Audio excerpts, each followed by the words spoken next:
Welcome to the Deep Dive. Today we're tearing down the Q3 2025 earnings call for Avis Budget Group. Right. And this is such a critical read, not just on travel, but on fleet operations. And frankly, the market got a really mixed message here. It was absolutely a tale of two reports. And that contrast is, I think, what we really need to analyze for you. Okay, so what's the story? Well, on one hand, you have management delivering a clear operational beat, just, strong execution in the quarter. But that was completely overshadowed by a surprisingly cautious forward outlook. And that just extinguished any investor excitement almost immediately. So that's our mission today. We're going to summarize why those strong headline numbers didn't translate into a strong stock performance. Exactly. And we'll look at what their new strategy, this pivot, actually entails. We're digging into the numbers, the strategic shifts like Avis First and the Waymo deal, and those lingering operational headaches. And maybe most importantly, what management is signaling about the long-term sustainable earnings floor for this business.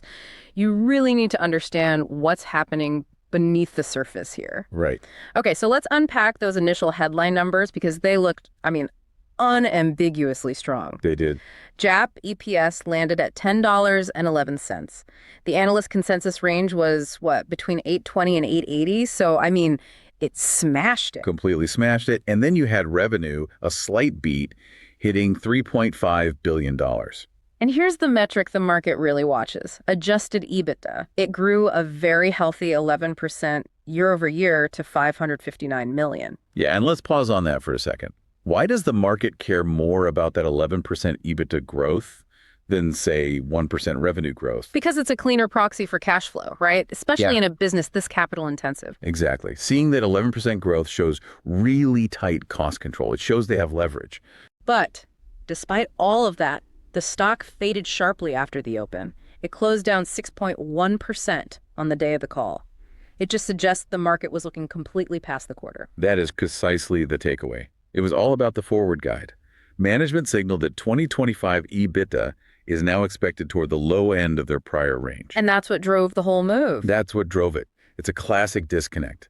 The business is performing well today, but management is warning that a very specific non-core problem is going to drag on the next few quarters. Okay, so let's dive into those operational dynamics then.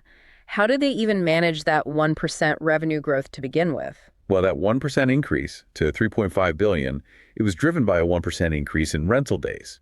And management made a point of this. It's the first time in 8 quarters they've actually seen year-over-year revenue growth. 8 quarters. So that signals some stabilization after all that post-pandemic volatility. Right. Some return to normalcy. Now, if volume was up 1%, you'd think revenue per day, or RPD, would hold flat. But it actually declined 1% overall. So what's going on there? Okay, so that aggregate RPD figure, it kind of hides the key strategic shift that's happening. And it really speaks volumes about what management is trying to do. You've got this huge regional divergence. Let's start with the home market then. The Americas. What happened there? In the Americas, RPD was down 3%. Management said this was because of softer leisure pricing pressure across the whole industry. Right. It's a competitive market. A race to the bottom, if you're not careful. Exactly. If you're just a commodity, you get caught in that. But the international segment was the complete opposite, a clear outlier. It was the star performer. Absolutely. Yeah. International RPE grew 5%, excluding currency effects. And this wasn't just luck. No, this was a direct result of their intentional strategy. They executed a planned mix shift. Basically moving away from low-margin commercial deals and focusing on that higher-margin inbound leisure and premium business traffic. And what was the payoff? Did it work? It worked in a big way. A nearly 40% year-over-year increase in international EBITDA. 40%. Wow. Yeah. So it's this clear confirmation that the pivot focusing on quality margin over just raw volume, it works. It gives them a blueprint for the domestic market. And that's where their whole long-term vision really starts to take shape. They're trying to decouple from that commodity price war. Right. They keep saying they're not a rental car company, they're a service company. They want to earn that premium price through differentiation. So where does the rubber meet the road on that? What's the proof? The proof point is their new initiative, Avis First. It's all about delivering consistent excellence, reliability, clean cars, speed, from booking to drop-off. I mean, consistency has always been the problem in the rental industry, right? It's so hit or miss. So how do they prove that Avis First is actually working? They proved it with hard numbers on the call. The Avis First program is achieving an RPD of over $100. $100. Compare that to the overall America's RPD, which was down 3%. Exactly. And even more interesting, they gave a qualitative metric. The program has a 4.9-star average direct customer rating. 4.9 in rental cars. Unheard of. Management was clear about that. It confirms customers are willing to pay up for that reliability. Okay, that is powerful evidence, product market fit. But if Avis First is getting over $100 a day, why is the total America's RPD still down 3%? It's a scaling issue. Yeah. Management was very clear about this caveat. Avis First is high margin, but it just hasn't scaled enough yet to offset that systemic decline across the rest of the fleet. So the goal is to convert more of the fleet over time. Exactly. To achieve a structurally higher RPD floor by delivering that value consistently. They even compared it to the 10-year brand transformations we saw at major airlines. Which implies what for investors? It implies patience. When airlines pivoted from just competing on price to competing on experience and loyalty, it took a decade to see the full margin benefits. Avis is telling you this is a multi-year story. Okay, let's pivot now to the big dark cloud hanging over the Q4 guidance. The operational headwinds. The recall. The recall. It's impacting vans and minivans, critical, high-yielding vehicles for them. This is the $100 million problem. It is not small. Management quantified that roughly 2/3 of the impacted vehicles are still grounded, still waiting for parts. And they thought this would be fixed by now, right? They did. They'd hoped to have most of them fixed by the end of Q3. Now they're saying it's going to persist through Q4 and maybe even into early 2026. So they're losing revenue but still paying for the cars. What did this cost them in Q3? In Q3 alone, the total hit to EBITDA that's lost revenue, plus depreciation, interest, parking, shuttling these things around, was $60 million. $60 million in one quarter. In the full year estimate. The full year 2025 estimate for this drag is now $90 to $100 million. When you asked why the stock dropped 6.1%, you need to circle that $100 million figure. That's the reason. What's fascinating to me, though, is the operational response. They had 5% of their entire America's fleet grounded. That should crush utilization rates. It should. But utilization only fell 20 basis points year over year. How did they pull that off? That metric is a huge testament to the ops team and their tech investments. They were just incredibly efficient with the cars they did have, rapid repositioning, better field operating systems. They basically minimized the damage. It's a big operational win that gets missed in the headline noise. Okay, and on fleet planning, a bit of stability there. They said the model year 2026 fleet buys are now mostly complete. Correct. And that provides a lot of clarity on their CapEx for next year.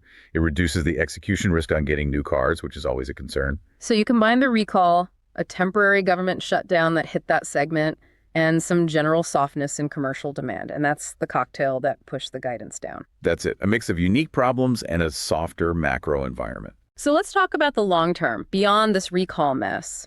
How is the company setting itself up? Let's start with the balance sheet.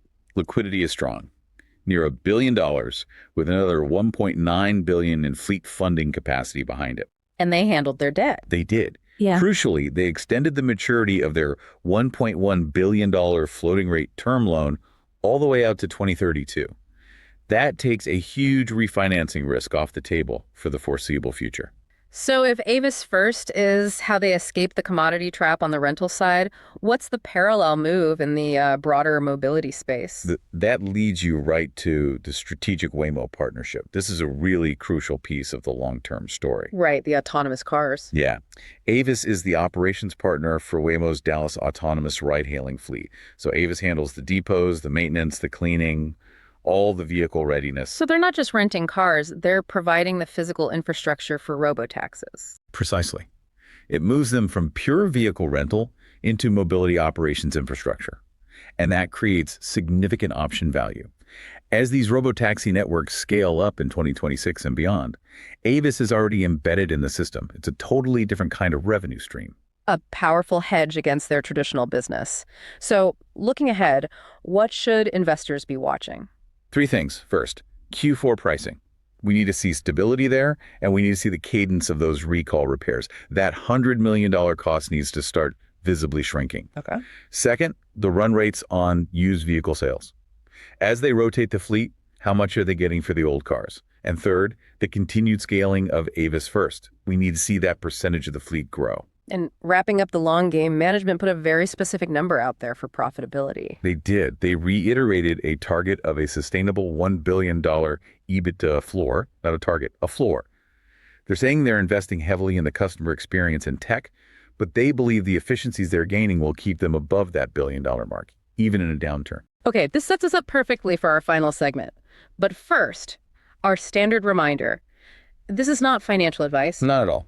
We're just sharing an outrageous but plausible trade concept based on the data, purely for entertainment and educational purposes. Of course. So, look, the stock got hammered, right? That 6.1% drop was driven almost entirely by that temporary $90 to $100 million recall cost. A non-core operational problem. Exactly. So the market is potentially mispricing the actual underlying normalized earnings power of this business. They have debt stability. They showed great cost discipline. But see, here it is, the outrageous but plausible trade. The bet is simple. The market fundamentally overreacted to a short-term supply chain issue that will resolve. The thesis is a long position on Avis, fundamentally betting that the parts finally arrive. Management hinted that most repairs could be done in Q1 2026. Once that happens, that $100 million annual operating drag just vanishes. Poof, gone. Creating a massive instant earnings tailwind. A huge tailwind. Yeah. And that could easily let them blow past the low end of their 2026 guidance, forcing the market to reevaluate the whole story, to recognize the value in Waymo and the high margins of Avis First.